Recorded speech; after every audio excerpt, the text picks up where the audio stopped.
স্বাধীনতার পরে এই হাঁটি হাঁটি পা পা করে এই মহিষভাঙ্গা চকপাড়া এলাকায় প্রথম হয়তো জামাত ইসলামের ওপেন ভাবে প্রোগ্রাম হচ্ছে।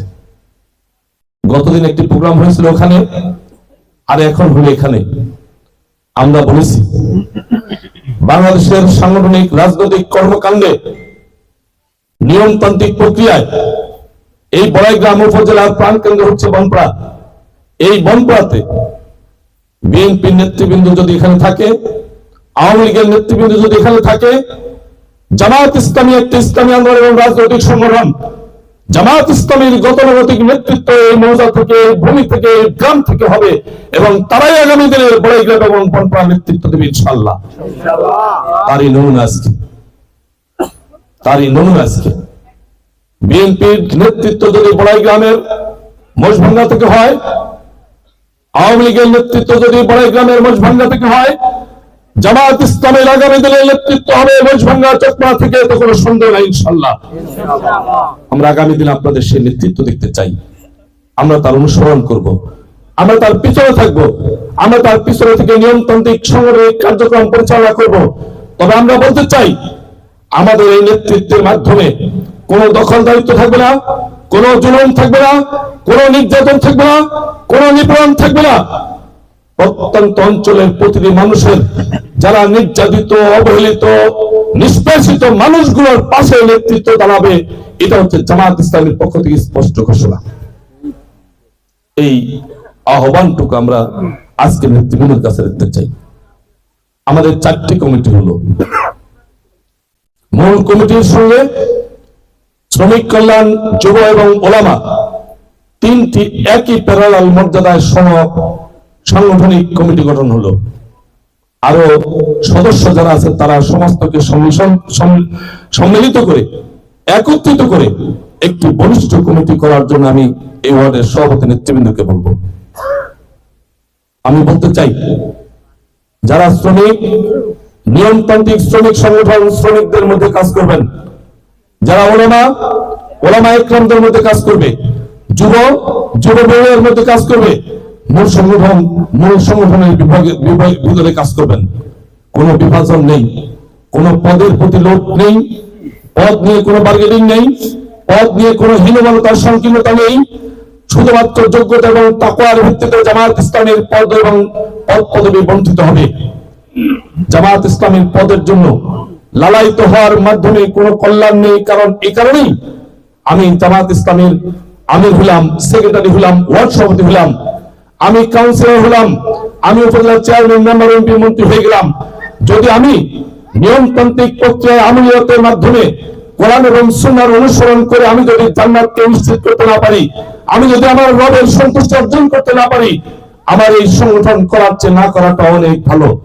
আমার সংগঠন জামাত ইসলামী আমি যদি করি, আমি নির্যাতিত, আমি নিপীড়িত, আমার অর্থের মাধ্যমে সংগঠন পরিচালিত, আমার দুনিয়াবি কোন পদ পদবি যদি না থাকে, এই জামাত ইসলামের সাংগঠনিক পতাকা ধরে এসে জামাতের সাংগঠনিক কার্যক্রমের সাথে ঐক্যবদ্ধ হয়ে জামাতকে ইসলামী আদর্শিত সংগঠন মনে করে আমি যদি ইসলামের আলোকে নিজেকে গড়ে উঠাতে পারি, আমি যদি ইসলামের প্রতিটি অনুসরণ নিজের ভিতরে নিয়ে আসতে পারি, সেই অনুসরণের মাধ্যমে আমার রব, আমার আল্লাহ যদি সন্তুষ্ট হয়ে আমাকে জান্নাত দেয়, এর চেয়ে বড় সার্থকতা আর আমার জীবনে কিছু আসতে পারে না।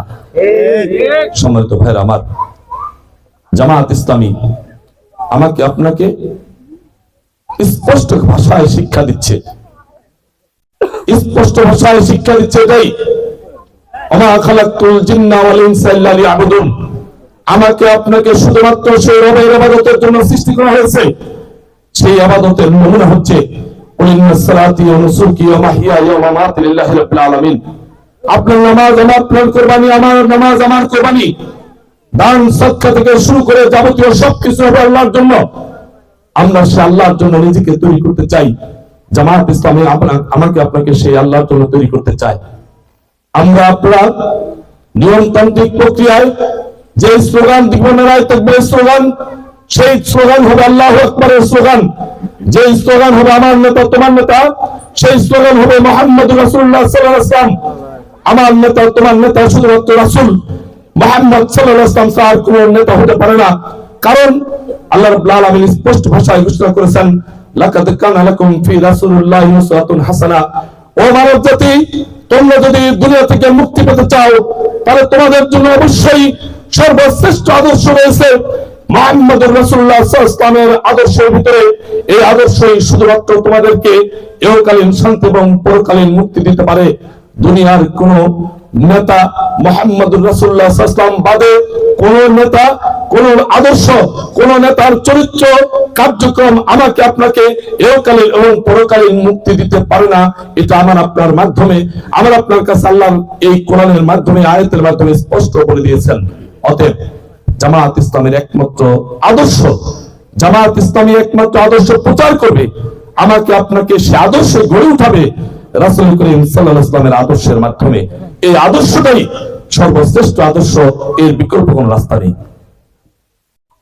আমরা যারা কমিটিতে আসছি, এবার কমিটির সদস্য ভাইদের কাছে বলতে চাই, কমিটিতে আসলাম, আমি কোরআন পড়তে পারি না, কোরআন পড়া শিখতে হবে। আমি হাদিস পড়া পারি না, হাদিস পড়া শিখতে হবে। আমি চেষ্টা করলে পারবো না, এটা হতে পারে না। আপনি জামাত ইসলামের একজন ওয়ার্ড সভাপতি, সেক্রেটারি, সদস্য, আপনি সমাজ কল্যাণ সম্পাদক, আপনি প্রচার সম্পাদক, কিন্তু আপনি কোরআন পড়তে পারলেন না, এটা আমার আপনার জন্য সবচেয়ে বড় ব্যর্থতা। জামাত ইসলামী আপনাকে আমাকে বলতে চায়, মা ফাররাতনা ফিল কিতাবি মিন শাইইন। ও মানব জাতি, তোমার জন্য আমি জালিকাল কিতাবুল লা রাইবা ফিহি, এই কিতাব দিয়েছে যে কিতাবের ভিতরে কোনো সন্দেহ নাই। আর এই কোরআন হচ্ছে সেই কোরআন, যেই কোরআনের ভিতরে মা ফাররাতনা ফিল কিতাবি মিন শাইইন, তোমার জন্য সমস্ত কিছু সংমিশ্রণ করে দেওয়া আছে কোরআনের ভিতরে। অতএব তুমি নিজে কোরআন পড়ো, কোরআন বুঝো, ইকরা পড়ো, বুঝো, জানো। এই ইকরা শব্দ দিয়ে আল্লাহ রাব্বুল আলামিন আমার আপনার উপরে কোরআন পড়াটাকে, বুঝাটাকে, জানাটাকে ফরজ করে দিয়েছেন। আজকে আমি আপনি কোরআন পড়তে পারবো না, এটা হতে পারে না। অতএব আমি আপনি যদি হিদায়াত নিতে চাই, আমি আপনি যদি মুক্তি পেতে চাই, আমি আপনি যদি আমার জীবনের পরিবর্তন আনতে চাই, আমি আপনি যদি আমার পরিবারের পরিবর্তন আনতে চাই, আমি আপনি যদি আমার সমাজের পরিবর্তন আনতে চাই, আমি আপনি যদি আমার সমাজের, দেশের, জাতির যদি পরিবর্তন আনতে চাই, কোরআনের শিক্ষা, কোরআনের আদর্শ, কোরআনের বাস্তবতা আমার আপনার জীবনে প্রতিষ্ঠা করার বিকল্প কোনো রাস্তা নেই। অতএব সেই কোরআন পড়তে পারবেন না, কোরআন পড়তে বুঝবেন না, জামাত ইসলামের নেতা এবং কর্মী হবেন, এটা বাস্তব হতে পারে না।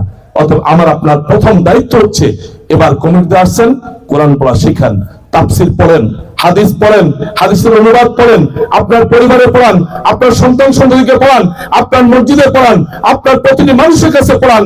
আপনার প্রতিটি মানুষ কোরআন এবং হাদিস পড়ে নিয়ন্ত্রণ থেকে একটি পরিবর্তন অবশ্যম্ভাবী প্রত্যেকের মধ্যে চলে আসবে। আমার বক্তব্য শোনার কোনো প্রয়োজন নেই, বক্তব্য শুনলেন আল্লাহর, বক্তব্য শুনলেন আল্লাহ রাসূলের। এই দুটি বক্তব্যই লাকাদ তারাকতুকুম ফীকুম শাইআইন কিতাবুল্লাহ সুন্নতি, তোমাদের কাছে দুটি জিনিস রেখে যাচ্ছে, একটা হচ্ছে কোরআন, আরেকটা হচ্ছে আল্লাহ রাসূলের হাদিস। এই দুটি জিনিসকে আঁকড়ে ধরো, তাহলে তোমরা পৃথিবীতে কোথাও লাঞ্ছিত, অপমানিত, অবহেলিত, নির্যাতিত হবে না। অতএব আমরা মুসলিমরা যদি মুক্তি পেতে চাই, কোরআন এবং হাদিসের আদর্শ বিকল্প রাস্তা নাই।